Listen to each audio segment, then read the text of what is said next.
We're back with Chris Hayes. It does seem like Donald Trump is having a hard time running against Kamala Harris so far. He seemed to have a very clear attack on Hillary Clinton. Certainly this time, he seemed very zeroed in on the problems with President Biden. Why? Do you think he just got caught flat-footed? He didn't think this was going to happen? Or he's had time to come up with something? I think he's caught flat-footed. I also would say that, like, as a general rule, and this is no shade to the 78-year-olds in my life, like, it's not an age when you're, like, best at pivoting and improvising. Yeah.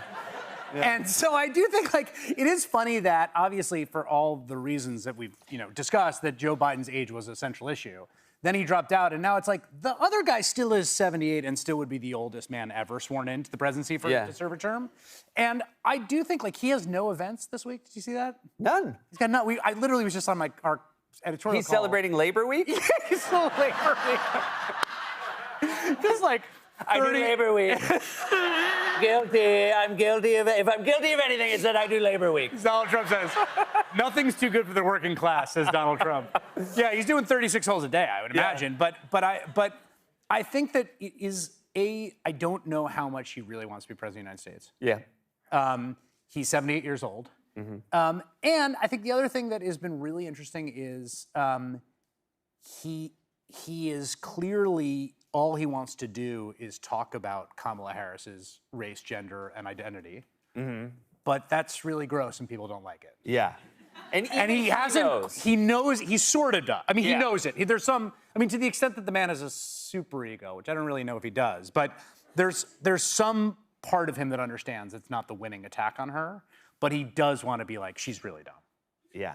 She's a dumb black woman. Like, is what he really wants to say over and over again. Just gripping the podium going, exactly. And it's gross, and I think it's offensive to folks, and I think even people that don't necessarily consider themselves like particularly dyed-in-the-wool progressive like recognize it for what it is, and I do think it really has confounded him because I think it's what he wants to focus on.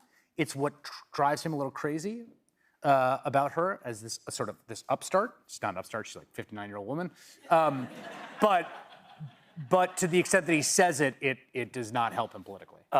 You mentioned that it's hard to imagine, and again, not just him, certain age, it's hard to pivot. We certainly know for a fact, though, he's incapable. At a younger age, he couldn't pivot. And now you see a lot of his allies on, the Sunday news shows, and they're sort of begging him to pivot. The Lindsey Grahams and whatnot. And that whole genre is so funny. Yeah.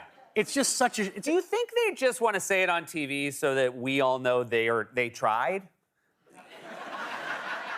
That's a great question. I do think that they think they can, I don't know, I think they think they can get through to him, maybe. Yeah. They're all in the USS Donald Trump. Right. Like, they're all in the same ship. Yeah. And if the ship goes down, they go down. Yeah. And so it's basically Lindsey Graham's like, I want him to stop hitting icebergs. Exactly. I think it's a bad idea. Yeah, so I think that's part of it too. I think they think my favorite part of that genre of interview is the like he's got to pivot to policy. Yeah. It's like, really? Is that really what he's got to do? Yeah. Donald Trump should really lead into policy. Yeah. He's a wonk. When it comes to policy, it gets real wonky. Yeah.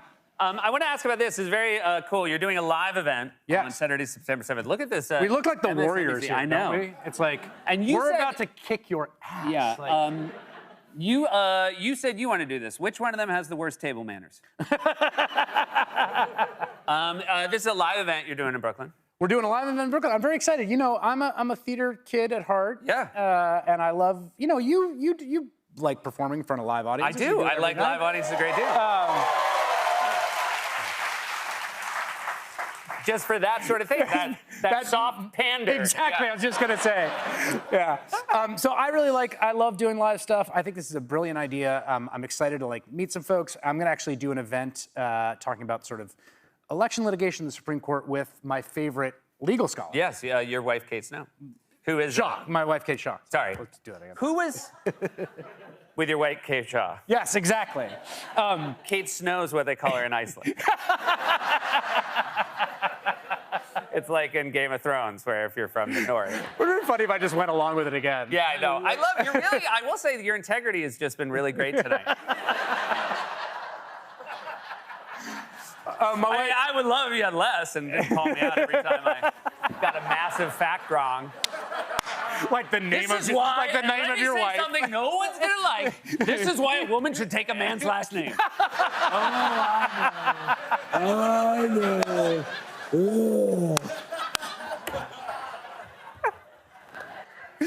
Yes, so my wife, Keisha, and I are going to be doing an event there, and yeah, I'm excited for it.